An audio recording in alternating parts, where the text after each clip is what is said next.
Hi అండి. Welcome to Shanmukh cooking recipes. ఈరోజు special తోటకూర గారెలండి. ఈ తోటకూర కానీ ఎవరన్నా తినని వాళ్ళు, నా పిల్లలన్నా పెద్దలైనా ఇష్టం లేని వాళ్ళకి ఈ విధంగా గారెలు చేసి పెట్టండి. అసలు చాలా బాగుంటాయి అన్నమాట. తింటుంటే చాలా చాలా రుచిగా ఉంటాయండి. ఎప్పుడు చేసుకోకపోతే ఒకసారి ట్రై చేయండి. ఎంత బాగుంటాయో మీరే చూద్దరు. చూడండి అసలు ఎంత సాఫ్ట్గా ఎంత బాగుంటాయి అన్నమాట. చాలా బాగుంటాయి. ఆకుకూరతో తిన్నట్టయితే చూడండి. ఇప్పుడు ఇందులో ఈ కాడలు ఉంటాయి కదా అండి, లేత లేతగా, అప్పుడు తింటుంటే ఇంకా చాలా రుచిగా ఉంటాయి అన్నమాట. చాలా బాగుంటాయి. ఈ విధంగా చేసుకోండి. దీన్ని ఏ చట్నీతోనన్నా తినచ్చండి. చాలా చట్నీ లేకుండా కూడా తినచ్చండి. అసలు చాలా బాగుంటాయి అన్నమాట. దీన్ని ఏ విధంగా చేసుకోవాలంటే, ఒక గ్లాస్ మినపప్పు తీసుకోవాలి. గిన్నెలో వేసుకొని బాగా కడుక్కోవాలండి. కడుక్కున్న తర్వాత మనము ఒక నైట్ అంతా నానబెట్టుకోవాలన్నమాట. నానబెట్టుకుంటే ఒక 8 అవర్స్ చాలండి. ఈ విధంగా నానిపోతాయి. చూసారా ఇంత బాగా నానబెట్టుకోవాలన్నమాట. అప్పుడు దీన్ని మిక్సీలో వేసుకోవాలి, లేకపోతే గ్రైండర్లో వేసుకోవాలి. నేను గ్రైండర్లో వేసాను. గ్రైండర్లో వేస్తే చాలా సాఫ్ట్గా చాలా బాగుంటాయండి. ఈ విధంగా వేసుకున్న తర్వాత ఇందులో మనం ముందే సాల్ట్ వేసినట్టయితే ఇంకా వాటర్ కూడా పోసుకోక్కల, మనకు సమానంగా సరిపోతుంది అనమాట. కావాలంటే కొంచెం పలసగా కావాలంటే కలుపుకోవచ్చు. ఒక 3 స్పూన్స్ బియ్యం పిండి వేసుకోవాలండి. వేసుకున్నట్టయితే గారెలు క్రిస్పీగా చాలా బాగుంటాయి అన్నమాట. చాలా చాలా రుచిగా ఉంటాయి. ఆ విధంగా కొద్దిగా వేసుకోవాలి. వేసుకున్న తర్వాత మెత్తగా నలిగిపోయిందండి.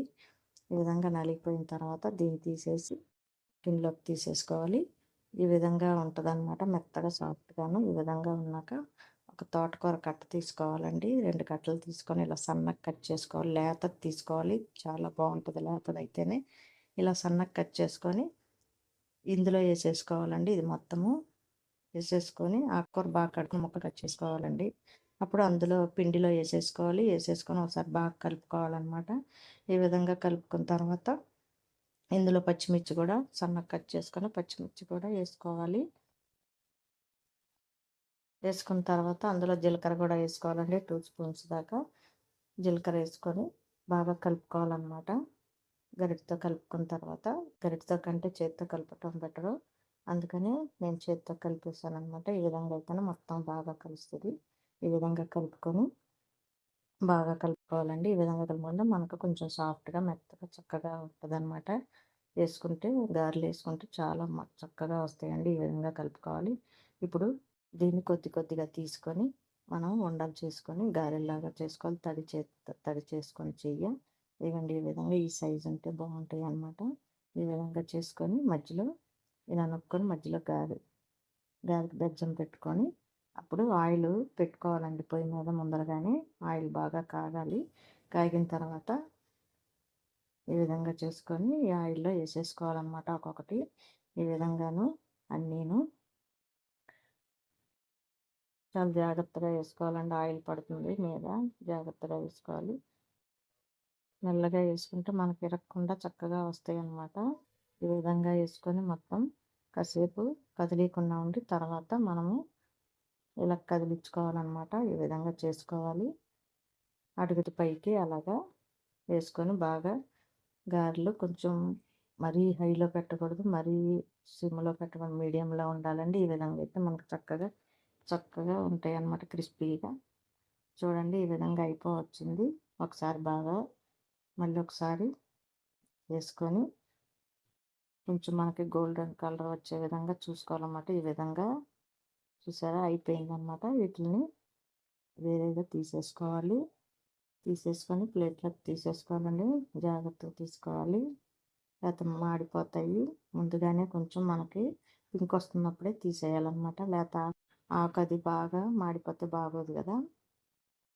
ఈ విధంగా తీసేసుకోవాలండి. మళ్ళీ ఇంకో ట్రిప్ వేసేసుకొని అన్నీ ఈ విధంగా వేసేసుకోవాలన్నమాట. గారెలన్నీను రెండో ట్రిప్ కూడా అన్నీ వేసేసుకోవాలి.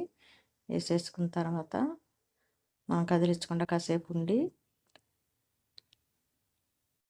మొత్తం వేసేసుకోవాలి. ఈ విధంగా వేసేసుకొని ఇవి కూడా పింక్ కొంచెం గోల్డ్ కలర్ రాగానే తీసేసేయాలండి. అన్నీ ఈ విధంగాను తీసేసి ప్లేట్లో వేసుకోవాలి.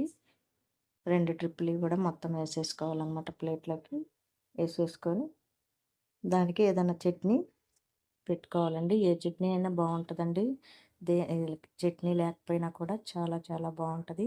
చట్నీతో తినేవాళ్ళు ఉంటే చట్నీని పెట్టుకొని తినొచ్చు అనమాట. పల్లీ చట్నీ బాగుంటుంది, కొబ్బరి చట్నీ బాగుంటుంది, టమాటా చట్నీ బాగుంటుంది, అల్లపు చట్నీ, ఏ చట్నీ అయినా చాలా బాగుంటుందండి. చూసారా ఎంత బాగున్నాయో? చాలా చాలా బాగుంటాయి అన్నమాట. ఒకసారి ట్రై చేసి చూడండి. చూడండి అసలు ఎంత మెత్తగా, ఎంత సాఫ్ట్గా, క్రిస్పీగా ఉన్నాయో. ఈ తోటకూర అండి లేతవి కదా, మనకి తినేటప్పుడు ఆ కాడలు అయితే మాత్రం భలే ఉంటాయండి. చాలా చాలా బాగుంటాయి అన్నమాట. ఆ విధంగా చేసుకోండి. దీన్ని చట్నీలో కనుక తిన్నట్టయితే చాలా బాగుంటుంది అనమాట. ఆ విధంగా చేసుకొని తినండి. తోటకూర అంటే ఇష్టం లేని వాళ్ళకి ఈ విధంగా చేసి పెట్టండి. నచ్చితే లైక్ చేయండి, షేర్ చేయండి, సబ్స్క్రైబ్ చేయండి.